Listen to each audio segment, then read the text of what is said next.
right, everybody. Well, good morning. For over 23 years, psychic medium Deb Sheppard has been providing help and healing to people around the world. We're already having fun today, ladies. I love it. All right, we're just days away from her special event, Conversations with Spirit. That's happening this Friday, April 5th, at the Embassy Suites by Hilton Denver Central Park. Now, Deb is here with several members of the 9 News staff today, and Deb is going to be doing a live reading for us in just a minute. Ladies, just hang tight here for a second. I have to ask Deb a couple questions. Okay. Deb, I'm so excited to have you here. First, I want to say that I know that you have lighthearted approaches that makes everybody feel so comfortable. This can be kind of a nerve-wracking and scary situation when it comes to delving into this topic. So why do you think people are so curious when it comes to connecting to the other side? I think there's a lot of reasons, but a lot of it is just hope. First of all, they want to know, is my loved one okay?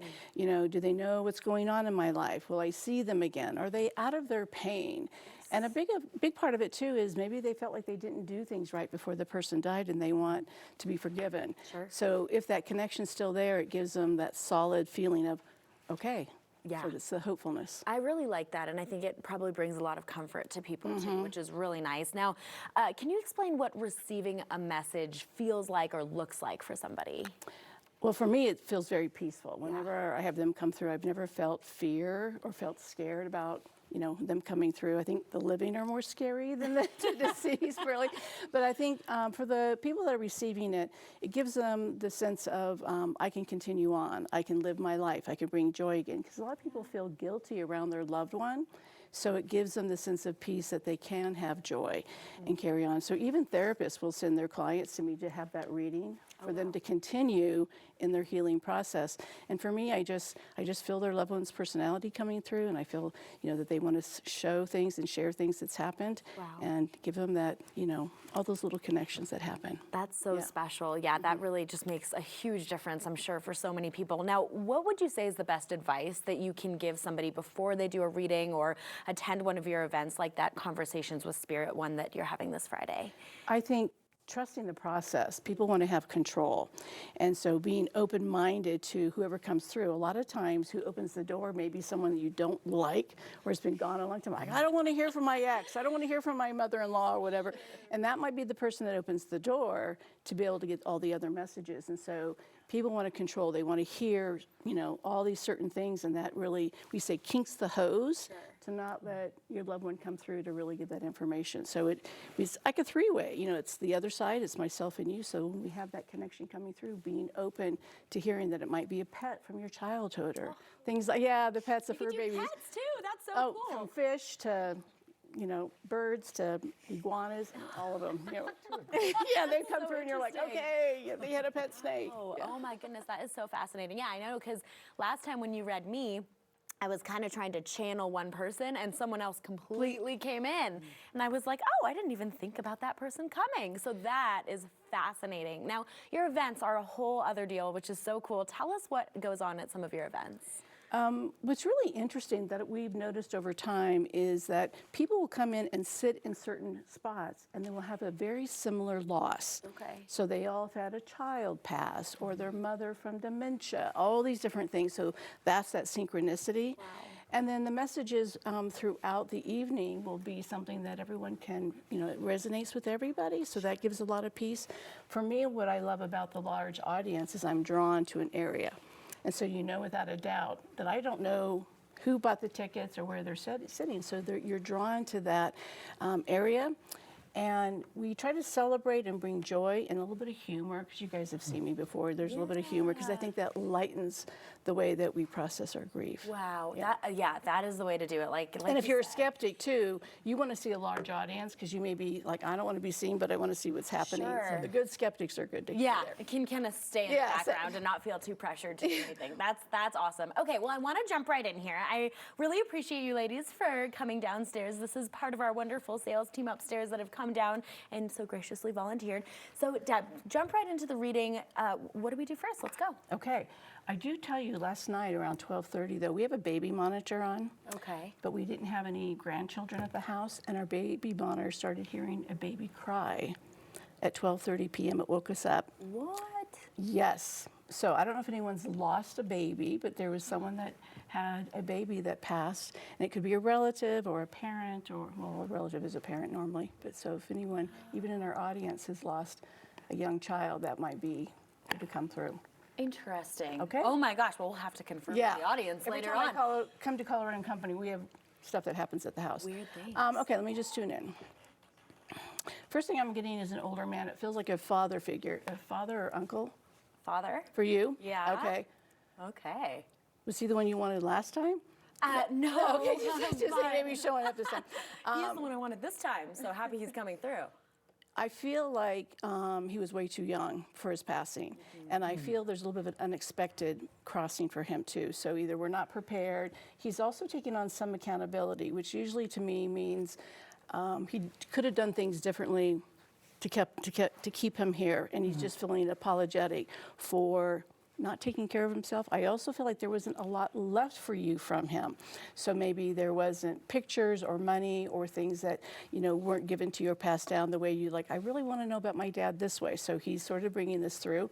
He is also sharing with me, it feels like higher education, but it feels like you've done things to surpass maybe certain family members in your life, and that he's very proud that you took this other road in order to make these achievements in your life that nothing's really been handed to you. You really did the work. And not that maybe your mom was there and other people, but he just really feels you were in the driver's seat to take on things. Oh my gosh, Dad, chill out. Okay, and my head hurts with him a lot too. Yeah, that makes sense. Yeah, Okay. your head would hurt with him. Okay. Yep, totally. Was he sort of a narcissist? Oh yeah. Okay, so Sorry, Dad. I love you, but- he just is owning up and taking on, because I feel like he never really took accountability, maybe with your mom or with family, and so that pushed back as well. Woo! All right. Okay, Deb getting deep right off the top here. Oh my goodness. Wow. No, thank you. That is huge. All right. Anyone else you're feeling? Okay, let me just see. Who had the sister or the girlfriend?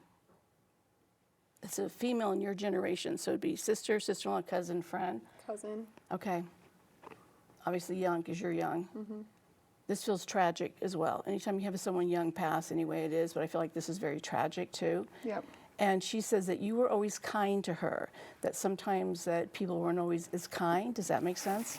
And she said that, was she sort of judged from the outside, or people sort of maybe bullied her or never made her feel as safe? Because I feel like I'm uncomfortable in my own skin.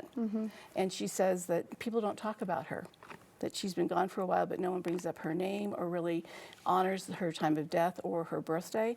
So she's sort of showing up to say, hey, I'm still here. And is someone getting married, or is there some kind of achievement going on with someone in the family? She says there's a celebration coming up. Okay. Does that make any sense? If not, it might be coming. Are you single or married, or I'm married. do you have kids? Stepkids, yeah.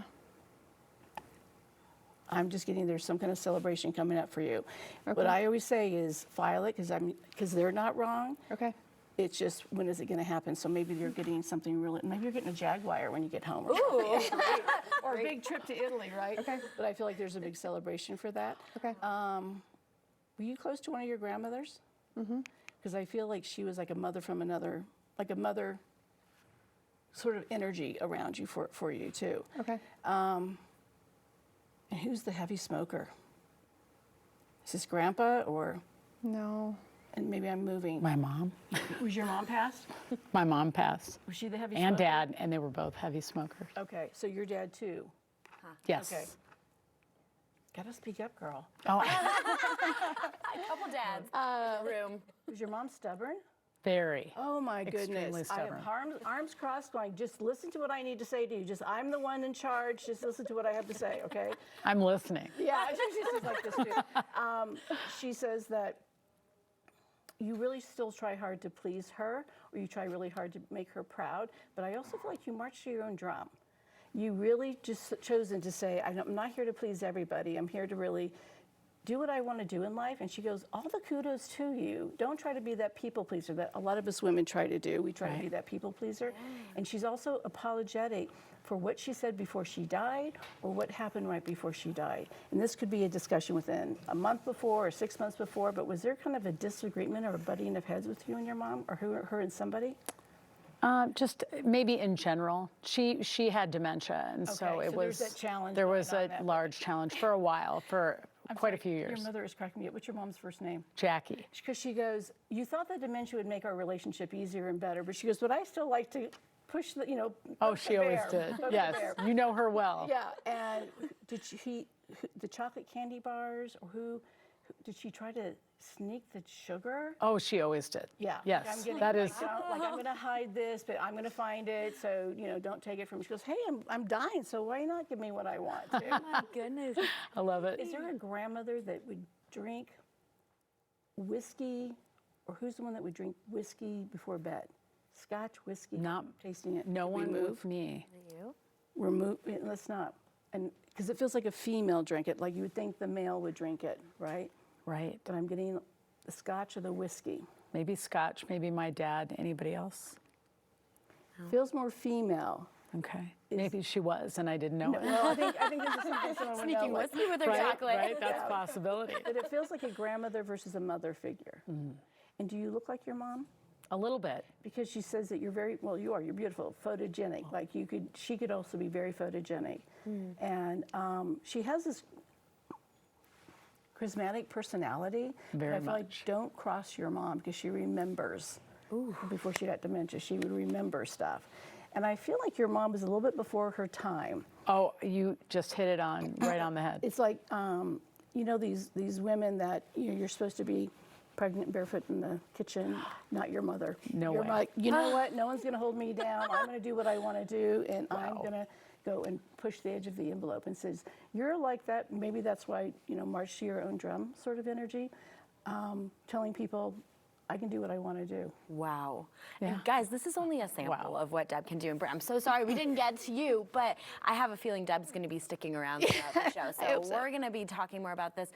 Deb, thank you so much. Thank you so much. My mind is blown. I think we're giving away some free Say. tickets. Yes, yes, and I was gonna say right now, okay, everybody. I must be psychic. She has some foresight here. Yes, guys, get your tickets now for spiritual healer and psychic medium Deb Sheppard's upcoming event and gallery reading conversation with spirits. It happens this Friday. It's April 5th at the Embassy Suites Hotel by Hilton Denver. Now, for tickets, you can go to debsheppard.com/events, and you can follow her on social media and Facebook too.